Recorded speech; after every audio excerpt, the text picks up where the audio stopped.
You're listening to Next on the Tee with Chris Mascaro, where PGA and LPGA legends, pros, and top instructors come to share their stories, insights, and tips. Now, back to you, Chris. And now back with me here on the French Lick Resort guest line is four-time winner on the PGA Tour, Tim Simpson. Let me remind you a little bit about Tim's background. He's from right here in Atlanta, Georgia, played his college golf at the University of Georgia, where he lettered in 1975 and 76.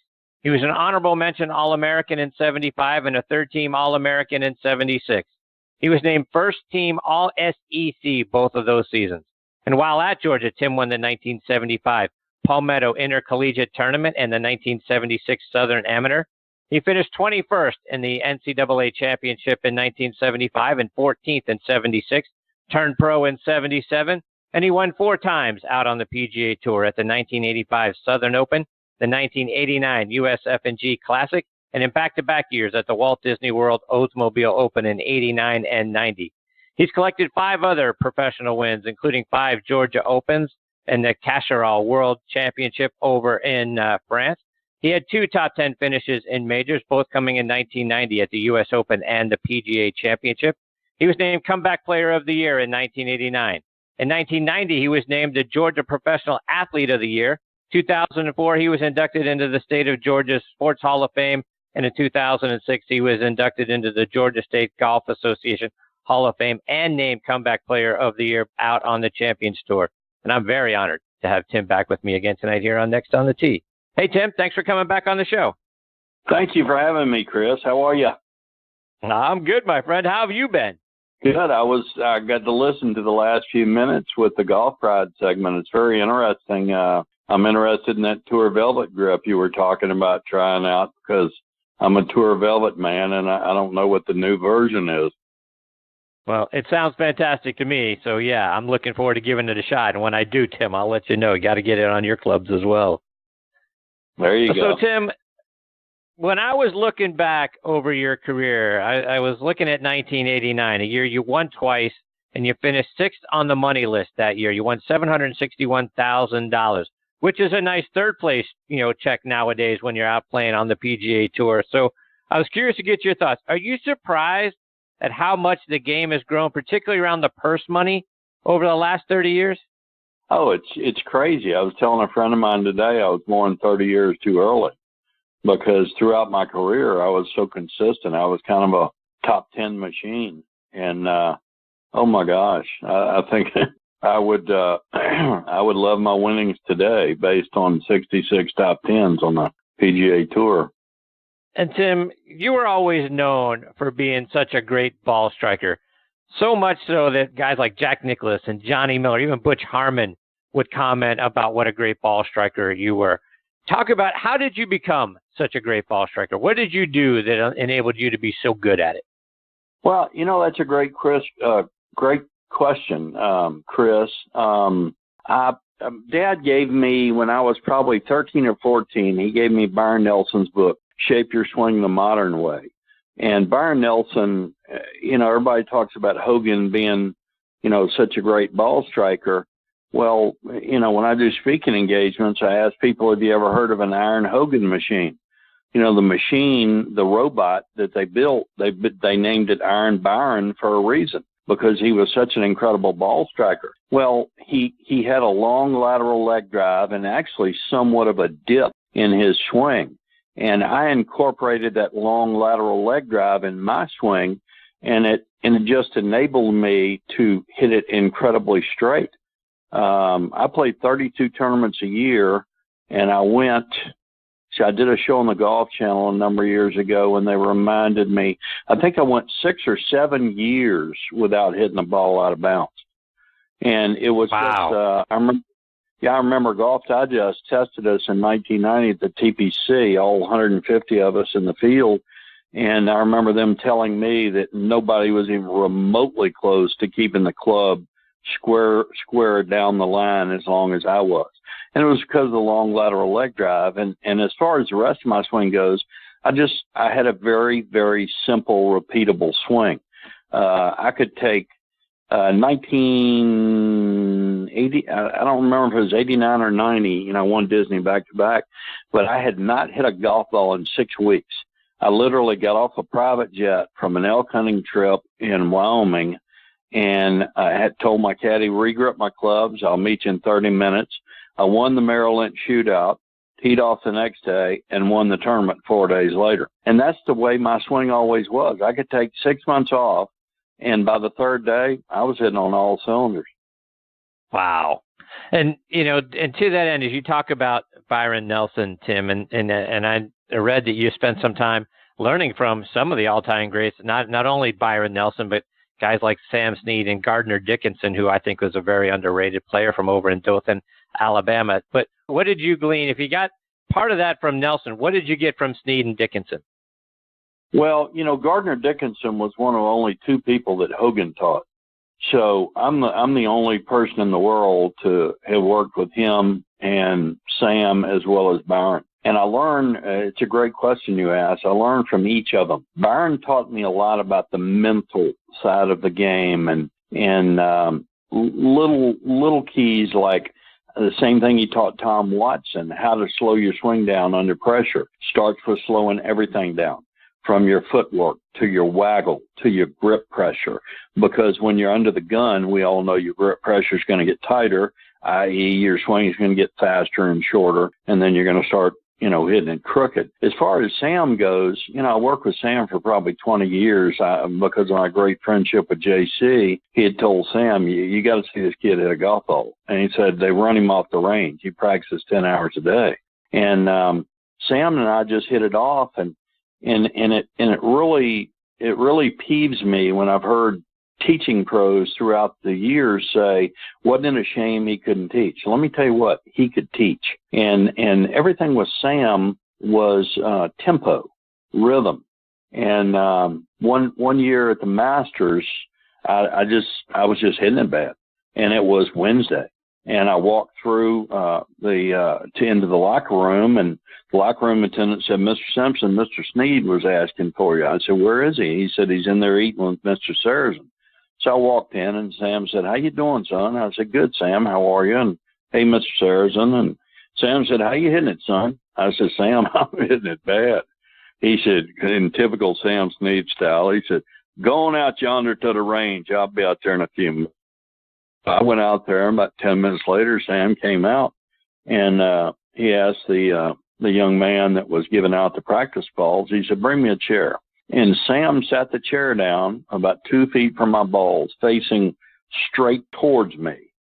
And he said, go ahead and start hitting. And I hit a couple of balls, and he said, son, there's nothing the matter with your swing. Your tempo's off. And he said, son, the golf swing is like a waltz. It's not rock and roll. And he sat there and literally sang to me for an hour and a half. He would say, no, no, no, no, no, no. And although the Masters was the only major I never played well in, I did manage to make the cut and play some good golf in weeks ensuing after that. So it was a lot of common sense stuff with Sam. But, I mean, to watch, he was totally double jointed. He turned better in his 70s. I mean, in his 70s, he turned like Fred Couples in his 40s. He was just unbelievable. And so I was just blessed to have known all these guys. One of the things that Gardner taught me that you'll never read or hear was Hogan taught him there were two separate and distinct golf swings. There was the full swing, and then there was the wedge swing. And that was what Gardner worked with me on a lot, was that the wedge swing was shorter, create more leverage, more wrist cock early, and it's more feel the distance with arm speed, the speed of your arms. But, my lifelong teacher has always been Art Kraft from Noonan, Georgia, and Art and I were so close that he just wanted me to be the best in the world. And if that meant going and working with somebody else, he was all for it. And, but I regret getting Lyme's disease when I did and losing my career the way I did, because I think Art Kraft would, without a doubt, be one of the top teachers in the world, would be a household name. He's just incredibly brilliant. Tim, you mentioned, the time with Sam and being at the Masters. And at this time of year, with Masters being 6 weeks or so away, and I believe 1985 was your first time playing in the tournament. You finished, as you mentioned a moment ago, 18th that year. So I was curious, was that the first time you ever got to play in the tournament and the first time you ever got to play Augusta National, or did you get to play some since you were from here? No, I got that. That was my birthday present when I turned 16. My father and I had a friend at Ansley Golf Club where I grew up that had a dear friend that was a member at Augusta. And he said, this kid's a state junior champ and very promising, and Georgia and another number of other colleges are after him.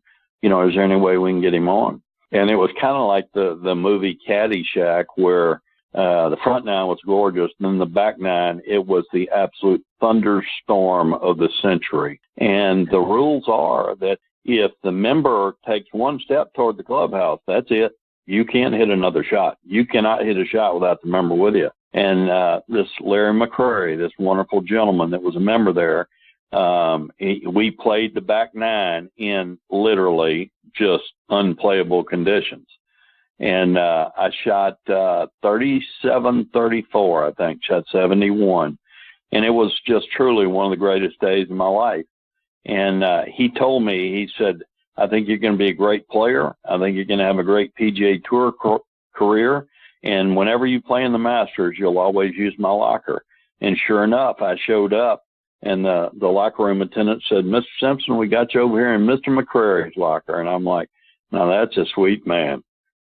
So he never forgot that. He was awful kind to a young kid. But, it's funny because, I had two legitimate chances to win the U.S. Open. I felt like I always could have and should have won the British Open. I just only played in it several times. Had some good PGA championships, but the Masters greens just totally psyched me out. Growing up on small, flat Bermuda greens where everything's inside right and bang it, or left lip and bang it, it didn't fathom to me lining up 12 feet right into the hole, and dying it in. And, in 89, I had just beat Norman head-to-head in a great duel at New Orleans the week before. So I come in the hottest player on earth, and I'm like, well, this is finally my time. I'm finally going to get my green jacket. And I missed the cut. And back then you didn't have to beat but 4 or 5 half-dead guys, to make the cut. You had Doug Ford and Billy Casper and Arnold, these guys were like 80 years old, and I still managed to miss the cut. And the irony is, in 1990, or 91, when I missed the cut, that's when I went turkey hunting down in Metter, Georgia, and that's where I contracted Lyme's disease. It was Saturday night of the Masters that I got bit by all the ticks that started my downhill slide. I just never had success at Augusta. I wish I could do it all over again, though. And Tim, I don't want to spend a lot of time on it because I'm sure they're not happy memories, but as you mentioned, getting Lyme's disease, you've been the comeback player of the year on the PGA Tour. You've been the comeback player of the year on the Champions Tour. And I got to tell you, I saw some video of you from not all that long ago, I think back in September, and the swing looks real good. So could we see you coming back yet again out on the Champions Tour, and have you put all the Lyme disease stuff behind you? No, unfortunately, thank you. It's very kind of you, but unfortunately, you have it for life. I'll have it for the rest of my life. There is no cure for it. And, I had the 9-hour brain surgery in 2005 to stop the tremor in my left hand that was caused from the neurological damage from the Lyme disease, and was able to come back and have 5 successful seasons on the Champions Tour. And in pursuit of getting in better shape, I wound up, I'd overworked my hip flexors working out, and I had 4 career-ending injuries with one swing in Montreal, Canada, and that was the end of my second career. So I lost my career twice. But no, unfortunately, Chris, I haven't played in 2.5 years. I've had 3 back surgeries since my retirement, and everything was going great. And then all of a sudden it just hit the fan. And I hit balls, probably hit balls 5 times last year. But, I reshafted some clubs last week. I'm all excited, ready to play. And then yesterday I'm walking up my driveway and my back goes out again. There's, the crazy thing about back issues, whether it's me, you, Fred Couples, Jack Nicklaus, whoever, is you can't sympathize with somebody that has back trouble unless you've had it. I mean, you can't understand taking a step and it's like being stabbed with a knife, and dropping to your knees, that kind of pain. But, I hope to play again, never competitively again. I'm done. I'm 62 and a half now.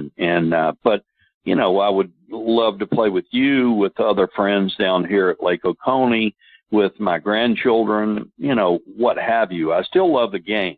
I've played the game for 50 plus years. And I miss it. And, I've just taken my competitiveness and thrown it into my archery. I shoot competitive archery now. I've been shooting archery for over 30 years, but I shoot traditional archery. I shoot longbows and recurves, and it's a hoot. It's so much fun. I shot in a big tournament last weekend down in Foley, Alabama, and it's a lot of fun. So I've turned my passion from golf, trying to be the best, to trying to be the best in archery. It's a lot of fun. Tim, just a couple more before we let you go.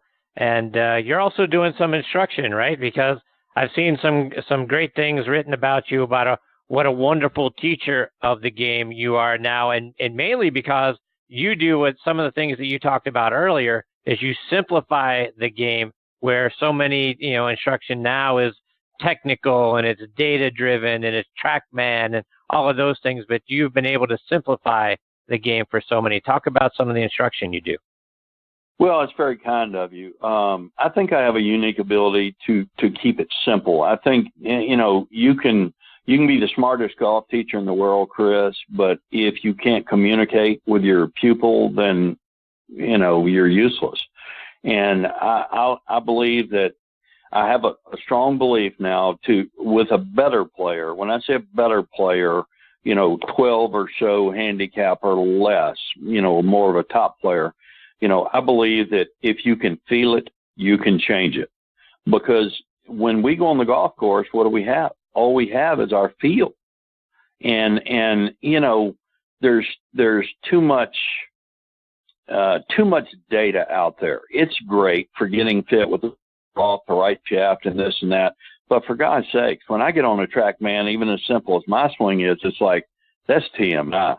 That is way too much daggum information, and I think that if I can say, a lot of times, I've had students show up and, I watch them, and by the second swing, I've already got them pegged, what's going on. And I'm like, there's nothing the matter with your swing. You got your gun pointed down first base. You're trying to shoot second base. And that's one of the biggest common faults I see in young males, especially college-age students, is they love to line up right and come over the top of the ball. Well, why? Because they're de-lofting. They're turning a 7-iron into a 6-iron. So, they're flying at 200 in the air with a 7-iron, but one time it goes to first base, the next time it goes to between first and second, and then occasionally they get lucky and hit it at second base. So, I just keep it simple. I really do. Don't market myself at all. I'm too old to stand out there 10 hours a day in the summertime heat here in Georgia. Tim, before we let you go, let our listeners know. You say you don't market yourself, you don't advertise yourself. For those that want to get in touch with you and would be interested in whether it's working with you or just following you, how can they do that online or on social media? You can go to Tim Simpson Golf or Tim Simpson Corporate Golf, and there's a little thing you can fill out if you're interested in me doing a public speaking engagement or individual lessons, and you can contact me via email that way, and I will respond. I will get back to you as soon as possible, and we'll go from there. I love to teach. It's fun, and I feel like I can teach from my 5-year-old granddaughter to Tiger Woods, and all in between. It's not rocket science, and it does take work, obviously, by the the person you're working with. But you know, I'm the only person I know of in America that will tell you, if you don't think I helped you, there's no charge. You know, I mean, I got a money back guarantee. So you don't hear that very often, do you? No, you do not. No, Tim, it's always such a pleasure to get to spend time with you. You are an absolute treasure, my friend. I appreciate you so much and your time. I hope you'll come back and join me again real soon. I would be happy to anytime, and I appreciate you thinking of me. It's nice to know that I'm not totally forgotten. You are not. All right, Tim. Take care. All the best to you and your family. I look forward to that opportunity to catch up again soon. Thanks so much, Chris. God bless. You too. Take care, Tim. That's the great Tim Simpson, TimSimpsonGolf.com. Check him out online. I tell you, folks, when you go back and you look at Tim Simpson's record from the mid-'80s into the early 90s, it is absolutely one of the best that you're going to see out there. It really is a shame. I think the Lyme disease robbed us of a guy that was going to continue to win out on the PGA Tour, and goodness knows what he would have done out on the Champions Tour. That swing of his, and again, he's got it on his Facebook page.